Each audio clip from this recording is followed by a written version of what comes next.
Hello everyone, welcome to the quick MCQ series. मेरा नाम सौरभ है और आप सबके सामने वैल्यू एनालिसिस के ऊपर एक क्वेश्चन है। The value analysis technique was developed after the Second World War in dash at General Electric during the late 1940s। So कौन सी कंट्री में हुआ था वैल्यू एनालिसिस टेक्निक डेवलप हुआ था? सेकेंड वर्ल्ड वॉर के बाद हुआ था, अमेरिका में हुआ था। सो हिस्टोरिकल पर्सपेक्टिव की अगर हम बात करते हैं तो लैरी मिल्स जो है वो इंजीनियर थे by training and known as a father of value analysis concept उन्होंने ही डेवलप किया था। और उन्होंने डेवलप किया था टेक्निक को एट जनरल इलेक्ट्रिक इन लेट 1940s में। अब लैरी मिल्स यहाँ पे मूव हो गए थे from the design engineering to purchasing. Engineering design करते थे, डिज़ाइनिंग वाले उसमें से डिपार्टमेंट से वो परचेसिंग में चले गए थे for General Electric shortly before the United State entered World War two के बाद बिफोर। सो लेटर 1943 में क्या हुआ था, he was assign to procurement officer for a G manufacturing plant. उन्हें प्रोक्योरमेंट ऑफिसर बनाया गया था जनरल इलेक्ट्रिक के मैन्युफैक्चरिंग प्लांट में। और उन्होंने डेवलप किया था रेपुटेशन ऑफ ग्रेट एंथुजिज्म। उनके पास बहुत ही ज़्यादा एंथुजिज्म था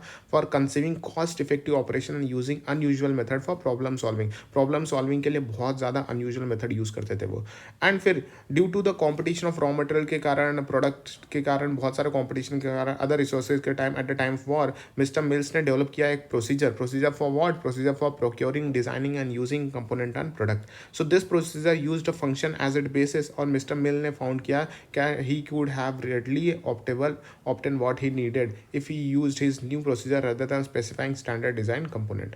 So the new function based procedure was so successful, इतना सक्सेसफुल हो गया that it was possible to produce the goods with a greater production and operational efficiency and less expensively. तो ये जो नया फंक्शन था वहाँ पे क्या हो रहा था, उसकी वजह से नया प्रोसीजर के कारण यहाँ पे ग्रेटर प्रोडक्शन हो रहा था, ज़्यादा प्रोडक्शन हो रहा था, ऑपरेशनल एफिशिएंसी बढ़ गई थी और एक्सपेंस यहाँ पे कम हो गया था। So these are the historical perspective of the value analysis.